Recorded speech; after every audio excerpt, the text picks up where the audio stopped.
Olá, pessoal! Estamos de volta para a nossa aula 6 da disciplina de Logística, do curso técnico em Logística, tá? Então, nesta aula, a gente vai falar sobre os dois tipos de integração enquanto estratégia de crescimento de uma empresa, tá? A integração vertical e a integração horizontal. Então, o nosso objetivo aqui é que ao final dessa aula vocês saibam distinguir cada um desses tipos de integração e consequentemente, identificar a importância de cada um deles, ok? Então, para a gente dar início a essa nossa conversa da aula 6, a gente precisa entender como está o cenário hoje com relação à integração. O que anda acontecendo muito, né, no ramo empresarial aí? As cooperações, as alianças estratégicas, as parcerias, elas estão sendo bastante vantajosas em vários casos, tá? Muitas vezes você ter um concorrente seu como parceiro, como aliado, é muito mais interessante do que você ter ele simplesmente como concorrente, não é verdade? Então, esse tipo de ação, esse tipo de pensamento das empresas favorece estas estratégias que nós vamos falar hoje, que são estratégias de integração horizontal e estratégias de integração vertical, tá? Esses conceitos, pessoal, eles estão muito ligados ao conceito de logística integrada, né? A logística integrada também é uma estratégia empresarial de crescimento de uma empresa, ok? Essa estratégia de crescimento, essa estratégia de logística integrada, ela envolve o quê? Você integrar funções dentro de uma única empresa e também integrar diversas empresas dentro de uma cadeia de distribuição. Mais para frente, esses exemplos, eu vou passar alguns exemplos, esses conceitos vão ficar mais claros ainda, tá? Então, pessoal, a integração dessas empresas, ela cada vez mais, ela vira o quê? Uma estratégia competitiva, tá? É um diferencial que as empresas têm diante de seus concorrentes, tá? E como a gente vem falando aí, existem duas formas para ocorrer a integração: integração vertical e integração horizontal. Primeiro, vamos falar da integração vertical. Pessoal, é importante essa grande diferença entre integração vertical e integração horizontal. A integração vertical, ela está relacionada aos processos produtivos estarem sendo realizados dentro da mesma empresa.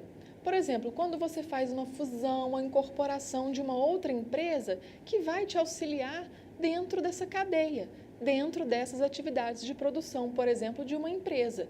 Isso traz o quê? Uma redução de custos para a empresa e maximização de resultados, consequentemente.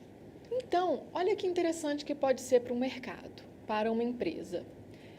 Essas fusões e incorporações, por exemplo, quando uma empresa adquire ou se incorpora a uma que era praticamente a sua única fornecedora de matéria-prima para aquele ramo de empresas, o que vai acontecer com seus concorrentes?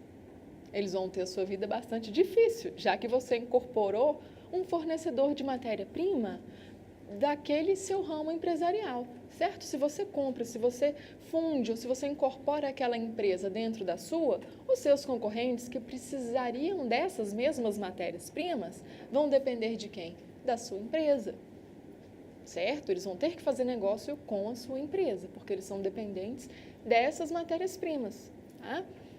Então, aí, uma importante frase de um estudioso, o Michael Porter, né, nessa área de logística. Então, ele diz o quê? A integração vertical é geralmente implantada com o intuito de reduzir custos, tais como os de produção, distribuição e vendas, né, que passam a ocorrer dentro dessa empresa. Então, a possibilidade de redução de custos e, consequentemente, de riscos do negócio não dar certo, eles vão ser minimizados. Então, na maioria dos casos, essa possibilidade de redução de custos e a possibilidade da redução de riscos é que convence, né, os executivos, as empresas, a fazerem estratégias de integração vertical. Então, o que a gente tem aí? O inverso da integração vertical é a terceirização, para ficar mais claro esse exemplo para a gente. Então, ao contrário de você trazer empresas que vão auxiliar fazendo os processos produtivos que você não tinha domínio, você pode fazer o inverso, né? Que é a terceirização. É você passar a responsabilidade de um processo produtivo, que seja, para uma outra empresa. Qual que seria a melhor estratégia para uma empresa? Terceirizar ou integrar verticalmente? São respostas que têm que ser dadas baseadas nas seguintes perguntas. Será que vale a pena o custo que eu vou ter ao incorporar, por exemplo, uma empresa que faça um processo produtivo dentro do meu sistema de produção? Será que vale a pena todo esse custo? Né? Ou será que as empresas que existem aí, que têm a possibilidade de me fundir ou de incorporar, elas sabem fazer melhor do que eu? Né? Sabem fazer melhor aquele processo do que a minha empresa? Então, essa estratégia deve ser analisada, tudo bem? Então, um exemplo aí de integração vertical, bastante interessante, é na época que a Nestlé, né, veio para o Brasil. Ela, ao se instalar aqui no nosso país, ela passou a comprar várias fazendas, várias indústrias, de forma o quê? Que ela tinha esse domínio de várias partes da cadeia de suprimentos, ok? Então, é o contrário dela terceirizar. Ela poderia, sim, ter terceirizado, por exemplo, um local para produção do leite, sem problema. Mas não, ela decidiu fazer o contrário, que é o quê? A integração vertical, que a gente acabou de estudar. Tudo bem? Então, a gente diz que a integração vertical é uma sequência simplificada, já que você tem todos os processos ali dentro da mesma empresa, ok? Então, esse processo envolve desde a extração da matéria-prima até a entrega do produto ao consumidor final. Então, a empresa tem o domínio de toda essa sequência por ter se integrado verticalmente a uma outra, ok? Agora vamos falar um pouco da integração horizontal. Qual que é a diferença entre integração vertical e integração horizontal? A integração vertical a gente acabou de ver que é quando a empresa se funde ou incorpora outras para agregar novos processos à sua cadeia de suprimentos, ok? Agora, a integração horizontal é quando a empresa ela adquire empresas que fazem a mesma coisa que ela. Tá? E aí eu cito o mesmo exemplo da Nestlé, que usa da integração vertical, mas também utilizou da integração horizontal. Quando que ela utilizou a integração horizontal? Ao comprar a concorrente Garoto. A Garoto faz chocolate tanto quanto Nestlé faz, ok? Mas a Nestlé achou por bem, acreditou ser vantajosa a compra da concorrente Garoto. Tá? Então, aí, a partir de agora, a gente tem como conceituar, né, a integração horizontal, vai ficar mais fácil para vocês entenderem. Tá? Então, essa estratégia ela é baseada na aquisição de empresas de um mesmo nível da cadeia produtiva, ou seja, concorrentes, geralmente concorrentes diretos, ok? O que mais que a gente pode falar? Compartilha atividades similares, o que a Nestlé fazia, a Garoto também fazia, certo? Além disso, pessoal, quando a Nestlé comprou a Garoto, ela comprou também a marca. Vocês reparam? Provavelmente, muitos de vocês nem sabia que a Nestlé tinha comprado a Garoto, certo? Por quê? A Nestlé comprou a Garoto, mas comprou também a marca Garoto.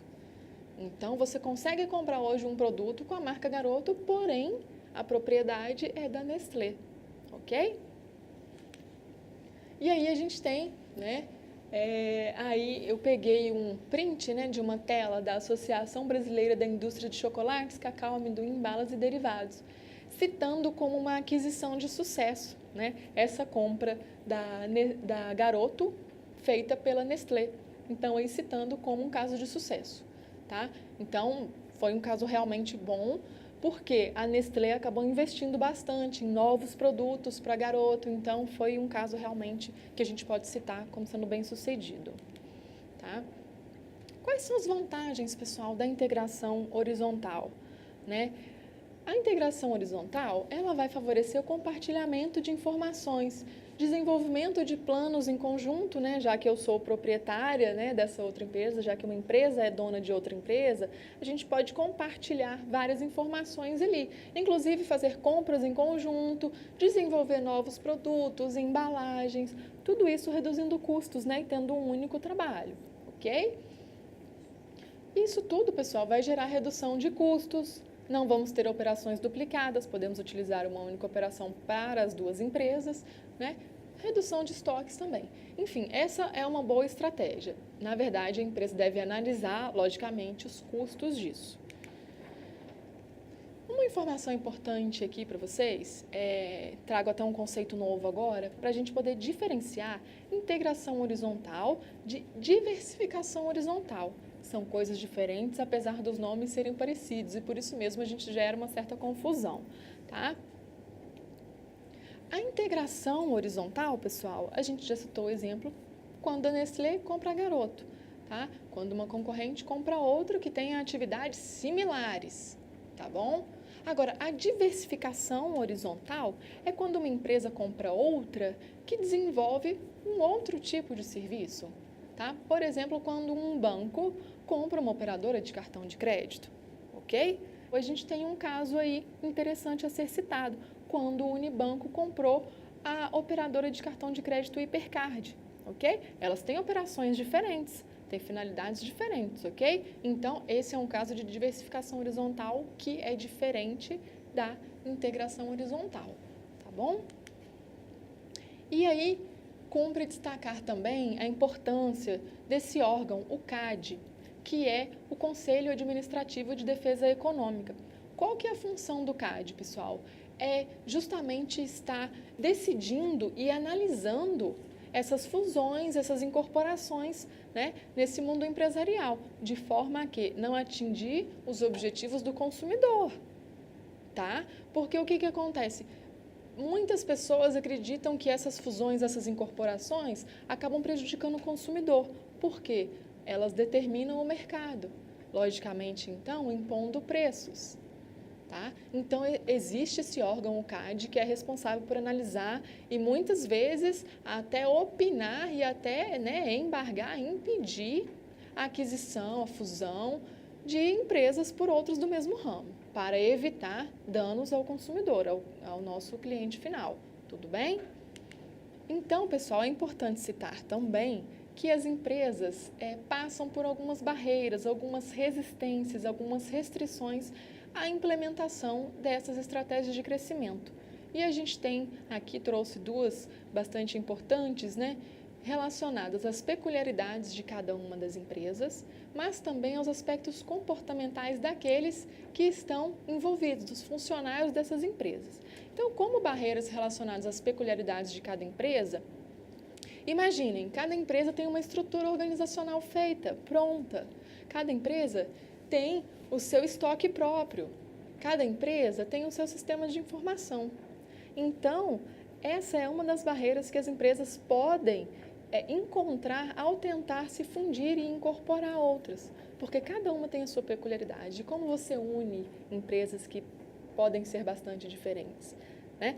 Outras questões também estão relacionadas à questão comportamental, ok? É a questão da resistência das pessoas que estão trabalhando em alguma empresa e de repente vem outra e se junta a ela, né? A desconfiança, mas espera aí, eu estou passando informação da minha empresa para uma outra. Então, esse tipo de resistência, ela pode acontecer. E conforme a gente falou, pessoal, para finalizar a aula, as estratégias de integração vertical e integração horizontal, elas podem ser utilizadas pela mesma empresa sem nenhum problema, ok? É o caso da Nestlé que a gente citou, que ela se integrou verticalmente e horizontalmente, tanto ao adquirir fazendas, indústrias ao chegar no Brasil, quanto também ao efetuar a compra da Garoto. Tudo bem? Então, estamos finalizando essa aula, né? Eu espero que vocês tenham tido bastante proveito. Quero dizer que eu e os tutores sempre estamos disponíveis para esclarecer dúvidas de vocês, sim?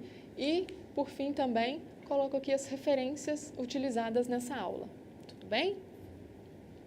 No mais, nos vemos na próxima aula.